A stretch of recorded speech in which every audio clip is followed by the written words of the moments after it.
Hello, my name is Ken, and I want to welcome you back to Deep Waters.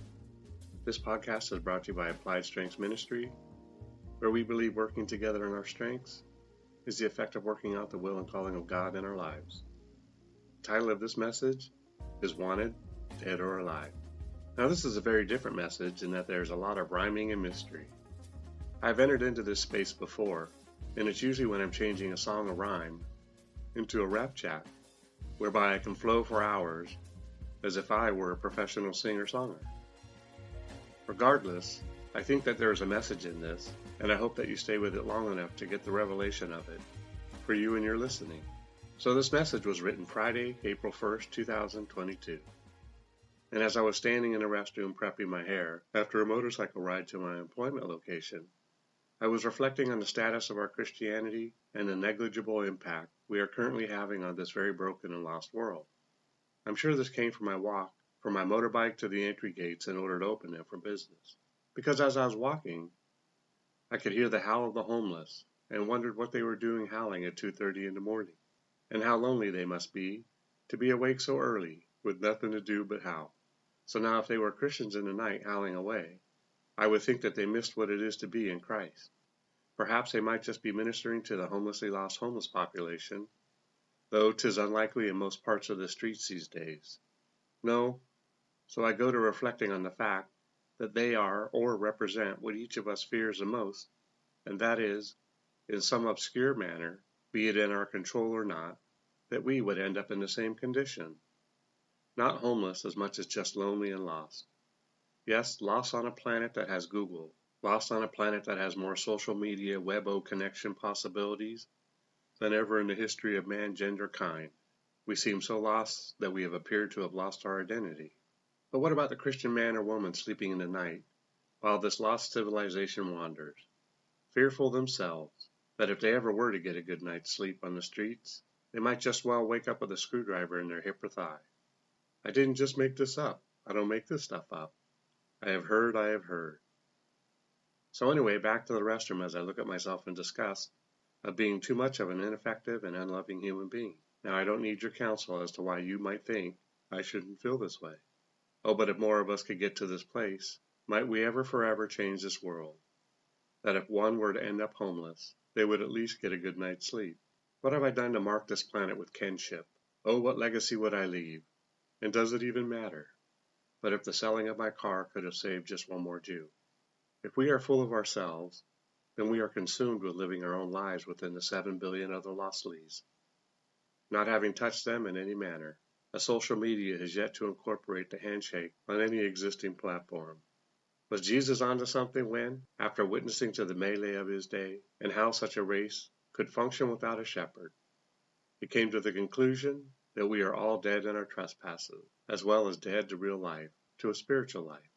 But oh, should we tell him now that we don't need a shepherd, and that the howling in the streets is nothing more than a small subculture at those who excel at being lost?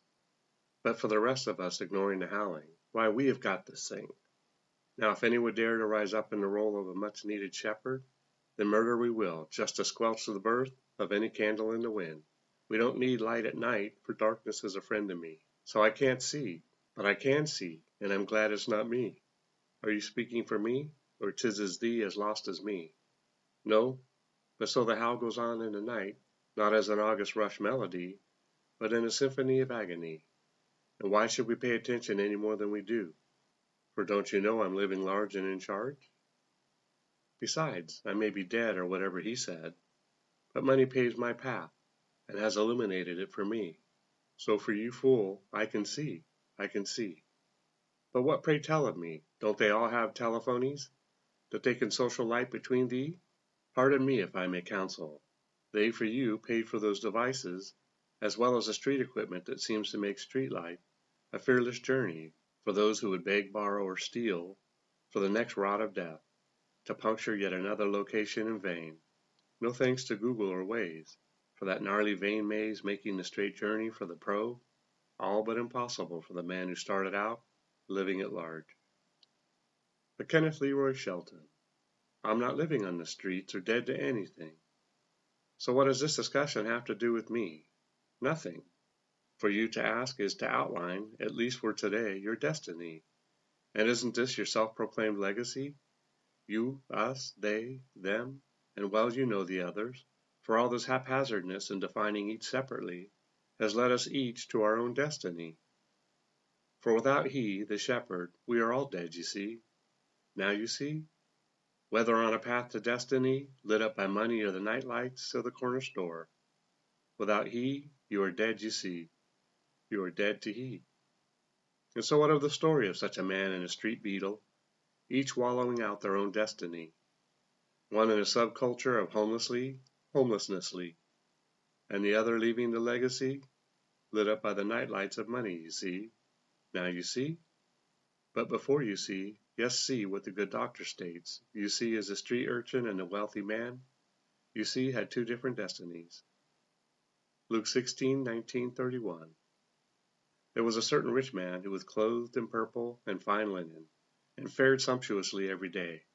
But there was a certain beggar named Lazarus, full of sores, who was laid at his gate, desiring to be fed with the crumbs which fell from the rich man's table. Moreover, the dogs came and licked his sores. So it was that the beggar died and was carried by the angels to Abraham's bosom. The rich man also died and was buried.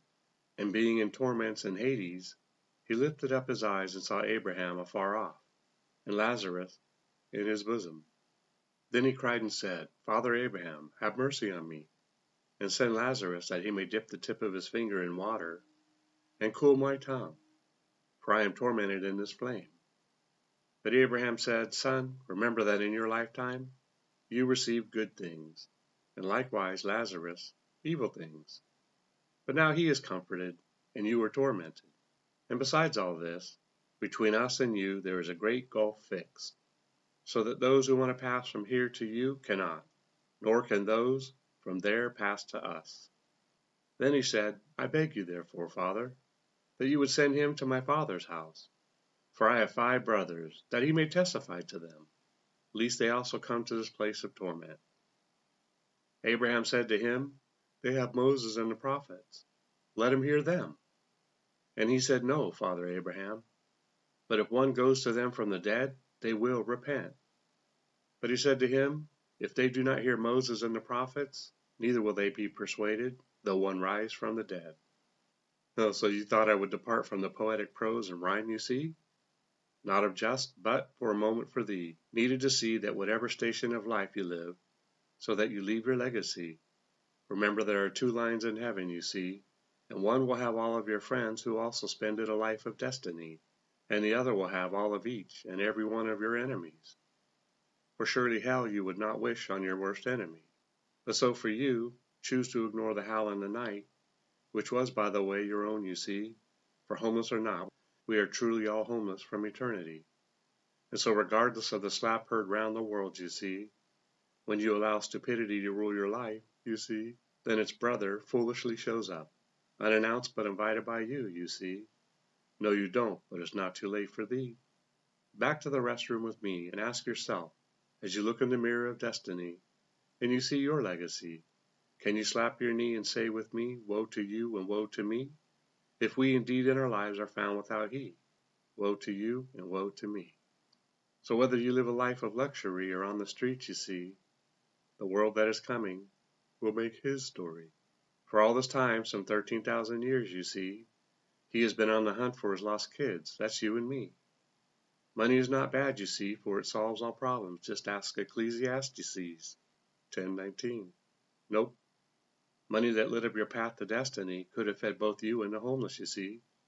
But, and this is your but, you see, given your gate swung open, keeping the homeless separate from thee, you chose hell for yourself for all of eternity. As it would be by choice, you see, that it ended up being your legacy. So howl away now, or howl away later. Sooner it's coming, no, but not later.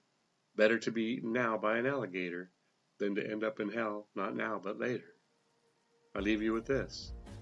James 2:5. Listen, my beloved brethren, has God not chosen the poor of this world to be rich in faith, and heirs of the kingdom, which he promised to those who love him? 1 Corinthians 1:26-29.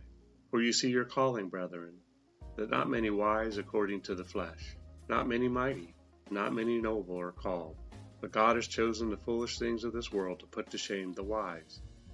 And God has chosen the weak things of the world to put to shame the things which are mighty. And the base things of the world and the things which are despised, God has chosen, and the things which are not, to bring to nothing the things that are, that no flesh should glory in his presence. Well, that's it for today.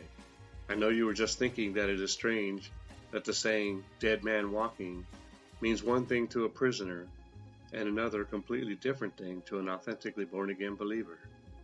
Yes, I know, me too. Remember, it's not what you find wrong or disagree with regarding these messages, but what you can take away from it.